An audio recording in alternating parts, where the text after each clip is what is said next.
दुर्ग जिले के झाड़ूराम देवांगन स्कूल में माध्यमिक शिक्षा मंडल द्वारा आयोजित 10वीं बोर्ड की परीक्षा आयोजित की गई। उस वक्त एक ऐसा बच्चा परीक्षा देने स्कूल पहुंचा जो है तो 8वीं क्लास का, लेकिन आईक्यू टेस्ट निकालने के बाद उस बच्चे को 10वीं बोर्ड की परीक्षा देने का परमिशन दिया गया, जिसके बाद पार्थ सिंह ने 10वीं बोर्ड का पहला पर्चा गुरुवार को स्कूल में आकर दिया। ग्रैंड न्यूज से चर्चा के दौरान पार्थ सिंह ने अपनी इस अद्भुत क्षमता के बारे में बताया। इस वक्त हम दुर्ग जिले के झाड़ूराम स्कूल में खड़े हुए हैं, जहां पर माध्यमिक शिक्षा मंडल बोर्ड की परीक्षाएं आरंभ हो चुकी हैं। 10वीं और 12वीं के जो छात्र हैं वो अपनी परीक्षाएं यहां पर दे रहे हैं, लेकिन इसी बीच इस स्कूल में हमें एक ऐसे बच्चे से मुलाकात हुई जो कि पढ़ने में अभी क्लास 8th का है बच्चा, लेकिन उसने आईक्यू टेस्ट दे करके एग्ज़ाम निकाला है, जिसके बाद से उसे 10th बोर्ड का एग्ज़ाम देने की इजाज़त मिली हुई है। आइए हम पार्थ से बात करते हैं और पूछते हैं कि किस तरीके से उन्होंने इस एग्ज़ाम को निकाला और क्या उन्हें इस दौरान किसी तरह की कोई परेशानी आई और किस तरह से उनके पेरेंट्स ने उनका सपोर्ट किया। जी बेटा, आप अपना नाम बताएंगे पहले। मेरा नाम पार्थ सिंह है। आपने अभी 8th की परीक्षा, अभी 8th स्टैंडर्ड में हैं आप और आपने 10th बोर्ड का एग्ज़ाम दिया है। किस तरह से आप मतलब इसने टेस्ट निकाला और अभी आपने जो एग्ज़ाम दिया वो कैसा बना? अभी जो एग्ज़ाम दिया वो तो बहुत अच्छा गया और आईक्यू टेस्ट हुआ था मेरा, तो उसके लिए आईक्यू टेस्ट देना पड़ा था 10th के लिए, तो मेरा 10th का एग्ज़ाम हुआ था। कब हुआ था आपका आईक्यू टेस्ट? लास्ट ईयर नवंबर में हुआ था। उसको आपने क्लियर किया, उसके बाद आपको यहाँ पर 10th का एग्ज़ाम देने की इजाज़त मिली। हाँ। आपका जैसे आपने 10th का एग्ज़ाम अभी आपने जो दिया है उसके लिए आपके घर वालों ने कितना सपोर्ट किया? चूँकि आप 8th क्लास के थे तो घर वालों को भी थोड़ी सी चिंता होगी कि कैसे देगा, लेकिन किस तरीके से आपका सपोर्ट उन्होंने किया? मम्मी पापा ने सपोर्ट तो अच्छे से किया, और 8th का होने के हिसाब से और 10th का थोड़ा सा डिफ़िकल्ट है, जैसे मैथ्स और साइंस में, तो मुझे मैथ्स और साइंस में ज़्यादा प्रॉब्लम होती थी और होती है अभी भी थोड़ी बहुत। जी। और मम्मी मुझे मैथ्स साइंस पढ़ा देती हैं और पापा बाकी पढ़ा देते हैं, तो मुझे कोई प्रॉब्लम नहीं होती। और हिंदी क्योंकि मैं ज़्यादा पढ़ता नहीं हूँ, क्योंकि मेरा सब्जेक्ट जर्मन लिया था मैंने अपने स्कूल में, उसकी वजह से मैं हिंदी ज़्यादा पढ़ता नहीं हूँ, और तो आई गेस थोड़ा डिफ़िकल्ट था ये टेस्ट एग्ज़ाम। मतलब इजी तो था, चैप्टर्स मतलब लिटरेचर इजी था, लैंग्वेज थोड़ा डिफ़िकल्ट था। इसके पहले आप कौन से स्कूल में पढ़ते थे? मैं इसके पहले शंकराचार्य में पढ़ता था यहाँ पे, और अभी मैं CMS में हूँ, लखनऊ। अभी जो आपने टेस्ट दिया है उसको दे करके आप संतुष्ट हैं उस एग्ज़ाम से? 10th का जो आपने एग्ज़ाम दिया है। हाँ, संतुष्ट हूँ। वो ईज़ी था और ठीक लगा, मुझे अच्छा लगा। ठीक।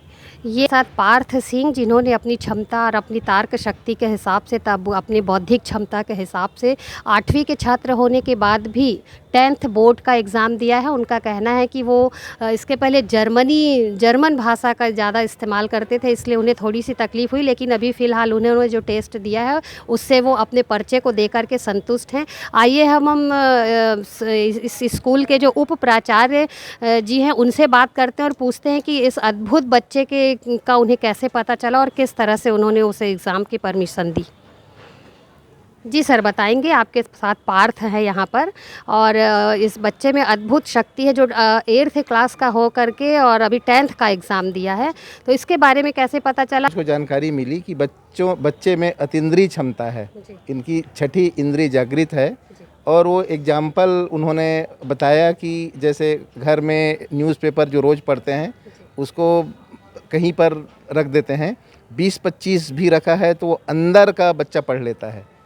वो एग्जाम्पल बताया कि अंदर में जो था उनको कि वो इंग्लिश में लिखा गया है और ये पेपर है, ऐसा करके। तो घर वालों को जब ऐसी जानकारी हुई, उनका फिर घर वाले परीक्षण किए कहीं जाके, तो बच्चा उसको पढ़ लिया।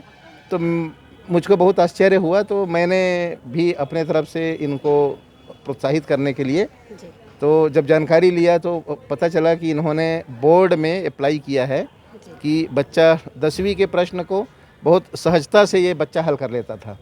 तो बोर्ड में ये लोग 10वीं का एग्ज़ाम अपीयर होने के लिए अप्लाई किए, वहाँ इनका आईक्यू टेस्ट हुआ, और बहुत प्रसन्नता का विषय है कि सामान्य व्यक्ति का आईक्यू 90 to 100 रहता है, इस बच्चे का 130 है, जो कि देश के जो बहुत जाने माने वैज्ञानिक और बहुत प्रतिष्ठित जो ख्याति प्राप्त लोग हैं उनके बराबर ये आईक्यू है। तो उस दिन से ये बच्चा मेरे ध्यान में आया और मेरे से जो बन पड़ता है इनको प्रोत्साहित करने के लिए लगातार मैं इनके परिवार के संपर्क में रहता हूँ। हमारे लिए गौरव का विषय है कि यह बच्चा हमारे परीक्षा केंद्र में बैठ रहा है, JRD परीक्षा केंद्र में बैठ रहा है। तो हमारा ये कर्तव्य भी है कि ऐसी प्रतिभा का हम सम्मान करें, उनको प्रोत्साहित करें। सर, अभी जो बच्चे ने 10th का एग्ज़ाम दिया है, किसी तरह की उसे परेशानी आई तो आप लोगों ने उसकी हेल्प की या परेशानी आई ही नहीं? अभी तक तो हमारी जानकारी में ऐसी कोई परेशानी आई नहीं है, लेकिन ये लोग लगातार संपर्क में भी हैं। तो परेशानी कुछ आए उसके पहले ही, मतलब ऐसी परिस्थिति नहीं है और ये हमारी जानकारी में है, तो हम पहले से तैयार रहते हैं कि यहाँ इस बच्चे को कोई असुविधा ना हो, साथ ही किसी भी बच्चे को कोई असुविधा ना हो, ऐसी हमारी तैयारी है।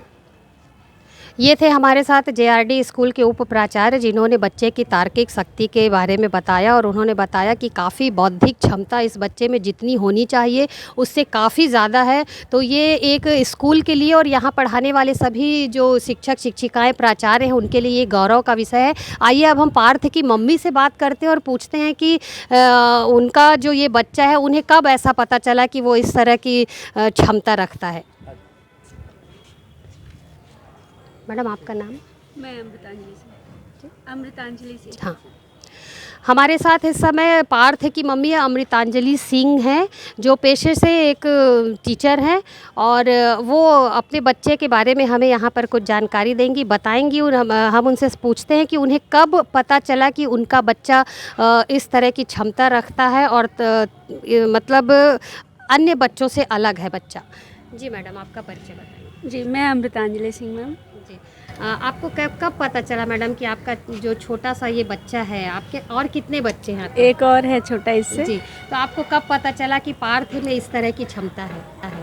मैम, मैं पढ़ाते वक्त इनको देखती थी कि इनकी ग्रैप्सिंग बहुत अच्छी है। फिर अभी पेंडेमिक में ये एक्चुअली लखनऊ में पढ़ते हैं CMS स्कूल में। तो मैंने इनको जब पेंडेमिक में देखा कि ये 10th क्लास की जो बुक्स मेरे पास थी उनको पढ़ रहे हैं, थॉरोली उसको एक्सप्लेन कर रहे हैं, तो मुझे लगा कि क्यों ना मैं एक एप्लीकेशन दूं और इनको पहले एग्ज़ाम दिलाऊं, अटेम्प्ट कराऊं। तो वहाँ पे जब मैंने अप्लाई किया तो उन्होंने इनका IQ के बिहाफ पे एग्ज़ाम का परमिशन की बात रखी। फिर हमने इनका IQ टेस्ट कराया और उसमें ये पास हो गए। कितनी मेहनत करनी पड़ी इसके लिए आपको? सर, IQ में तो मैंने कुछ नहीं किया, मेरे को तो पता भी नहीं था कि वो किस टाइप का क्वेश्चन करेंगे, वो खुद ही सॉल्व कर लिया। कैसा लग रहा है आपको? आपके सामने आपका लाडला खड़ा हुआ है और इस तरह से वो देखा जाए तो काफ़ी ज़्यादा क्षमता है उसके में अन्य लोगों से, तो आपको कैसा फील हो रहा है? अच्छा लग रहा है मैम, मैं तो चाहती हूँ कि और आगे बढ़े। बेटा, हम चाहेंगे आप बड़े होकर के क्या बनना चाहते हैं? बड़े होकर के मेरा एक एम है, पहला तो डॉक्टर बनना या IAS बनना। IAS बनोगे? IAS और डॉक्टर ही क्यों चुना है आपने? एक्चुअली डॉक्टर इसलिए कि डॉक्टर लोगों की ज़िंदगी बचाता है और कोरोना के मतलब इस टाइम के हिसाब से मैंने सोचा कि मैं डॉक्टर बनूं। और IAS इसलिए क्योंकि अभी क्राइम्स बहुत ज़्यादा बढ़ रहे हैं और ऐसी चीज़ें बहुत ज़्यादा हो रही हैं, इसीलिए। तो ये थे हमारे साथ पार्थ, जो काफ़ी होनहार है और वो बड़े होकर के डॉक्टर या IAS ऑफिसर बनना चाहते हैं और जिस तरह से क्राइम बढ़ रहा है उसके हिसाब से IAS बन करके वो सेवा करना चाहते हैं, देश को बचाना चाहते हैं लोगों को, और डॉक्टर बन करके लोगों की सेवा करना चाहते हैं। हमें भी अपने छत्तीसगढ़ पे गर्व है कि इस तरह के बच्चे हमारे छत्तीसगढ़ में हैं जो ऐसी क्षमता रखते हैं, जिनकी बौद्धिक और तार्किक शक्ति इतनी ज़्यादा है जो एवरेज से भी अधिक है। तो हम पार्थ के भविष्य के लिए ग्रैंड न्यूज़ की तरफ से हम उनके उज्जवल भविष्य की कामना करते हैं और चाहते हैं कि पार्थ बड़े होकर के अपने जो उनका जो मिशन है उसमें ज़रूर कामयाब हो। ग्रैंड न्यूज़ के लिए दुर्ग से मैं वीना दुबे।